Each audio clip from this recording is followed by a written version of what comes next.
Vamos falar sobre a teologia do novo filme Soul da Disney.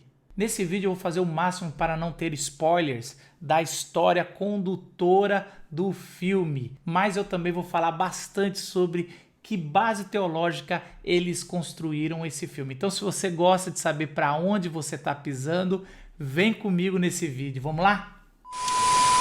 Saiu no Disney Plus esse filme e eu assisti ontem. Uma vez só e já decidi gravar. Mas antes de eu assistir, algumas pessoas já tinham assistido e falado: Ó, Marcos, esse filme é espírita, ele me fala um pouco mais sobre ele. Então eu já fui com essa expectativa e já deixando claro que não tem nenhum problema se o filme é espírita, ou se o filme é budista, se o filme é católico, protestante, ou se ele é ateu, agnóstico, não tem. O interessante é a gente saber aonde a gente está pisando antes de relaxar e se divertir.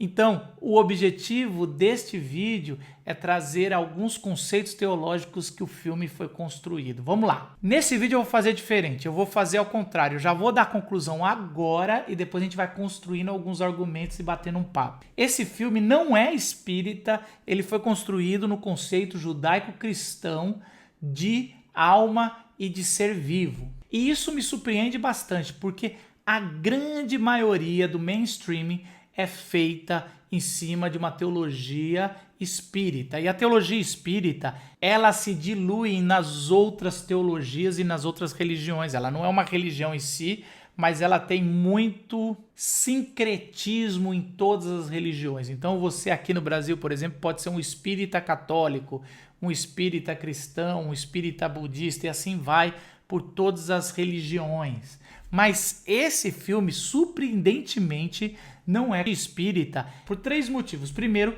porque não tem nenhuma menção à reencarnação. É lógico que o plot do filme, se você assistiu o trailer, você vai ver que o Joey, o personagem principal, que gosta muito de música, de jazz, ele, no dia mais importante da vida dele, ele morre. E ao invés, quando ele está na esteirinha de ir para o céu, ele cai num lugar chamado Seminário Você.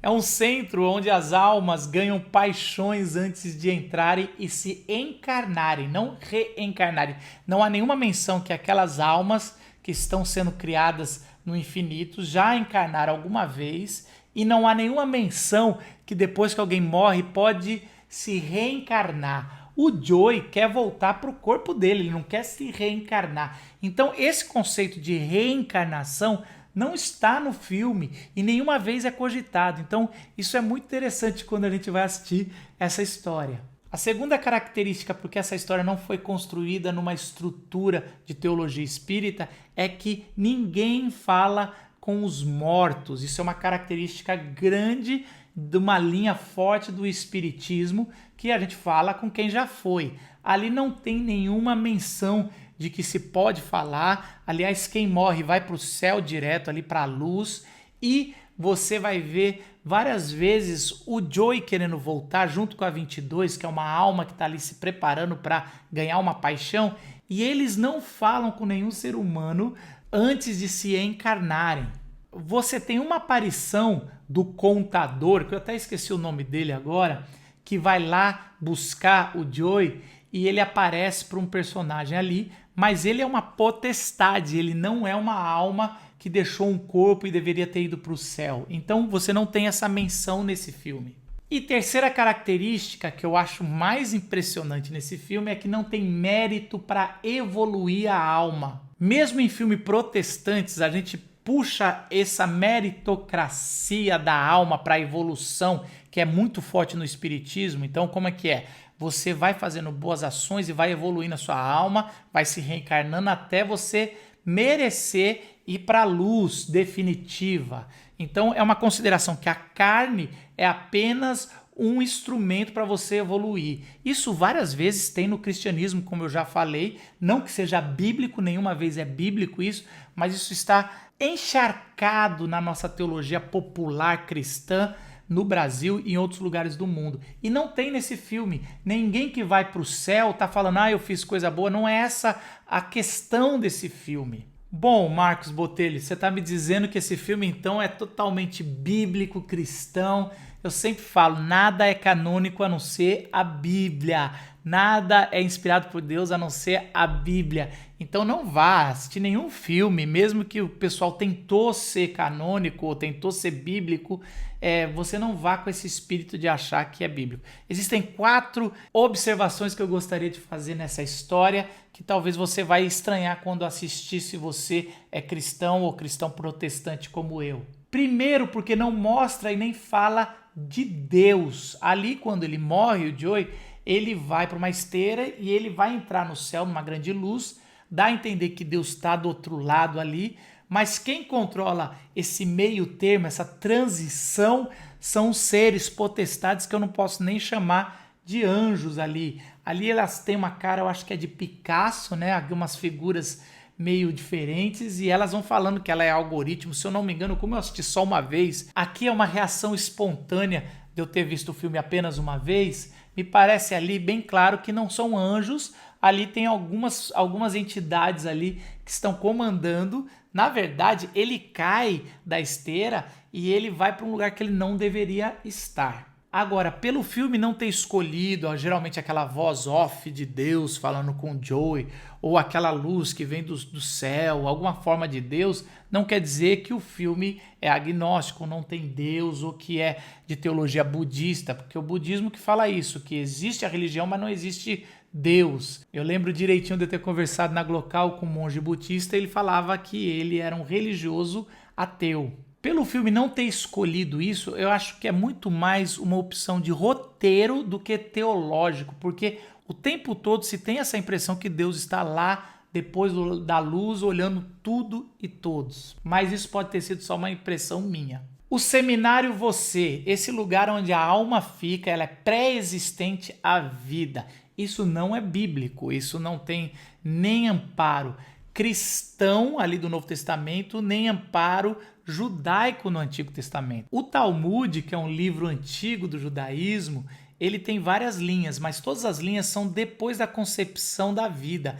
Então alguns colocam que a alma entra com 40 dias no homem, 90 dias na mulher, é umas coisas doidas. Ou na hora de nascer a alma chega, e alguns dizem que até só aos 12 anos, quando você tem a razão completa, que a alma tem. Os gregos, muito antes do Novo Testamento, com Aristóteles já se discutia isso.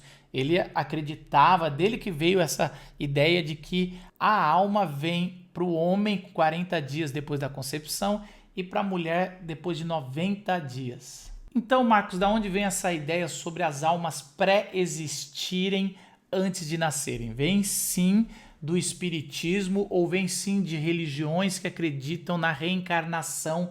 Não precisa ser o espiritismo moderno, mas isso vem de várias religiões que acreditam que existe essa bacia das almas invertidas aqui, aonde as pessoas são colocadas de novo. Então é um pensamento da reencarnação, mesmo o filme não tendo colocado isso. O filme coloca que as almas foram criadas na eternidade ali por Deus e que elas começam a se preparar, a ganhar paixão para poder realmente encarnar num bebê.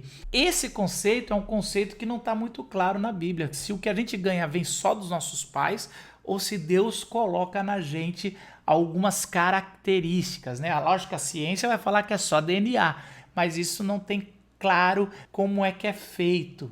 A parte do Zen, onde as pessoas transcendem fazendo o que gosta, é uma concepção que eu gosto, não acho que agride a fé cristã. É lógico que eles se encontrarem lá no campo espiritual também são pitadinhas do espiritismo, de outra teologia, não da teologia cristã, mas que a gente transcende a nossa alma na adoração. Todo mundo sabe disso, até os salmistas vão falar disso, que existem momentos da nossa vida que a gente se conecta com Deus e a gente consegue transcender se conectando mais. É lógico que a maior conexão para um cristão é a imanência de Jesus e não a transcendência da adoração.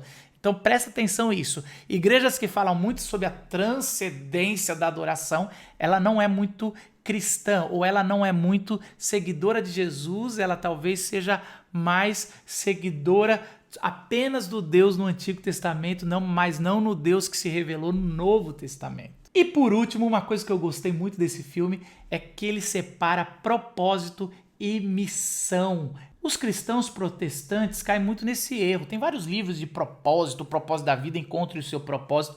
Isso é um empréstimo da teologia espírita, porque encontrando o seu propósito, você pode evoluir, fazer coisas melhores e merecer ir para o próximo estágio.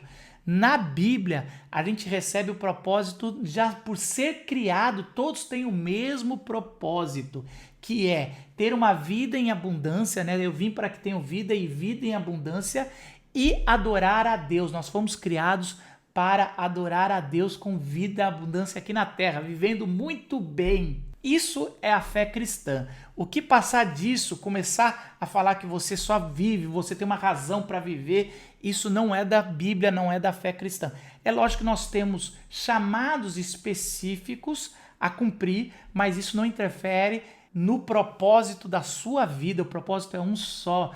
Você foi criado para adorar a Deus e viver aqui plenamente. E isso o filme também traz como uma das maiores lições. Por isso, gente, o filme é gostoso, o filme é bom, eu gostei, eu me diverti e ainda dá para gerar alguns debates como esses que eu coloquei aqui. E se você gosta de vídeos como esse, aonde eu faço uma análise teológica, não da qualidade do filme, mas teológica e como está estruturado o filme, coloca aqui no comentário se você gosta e quais outros filmes que eu deveria fazer. Deus te abençoe e a gente se vê no próximo vídeo.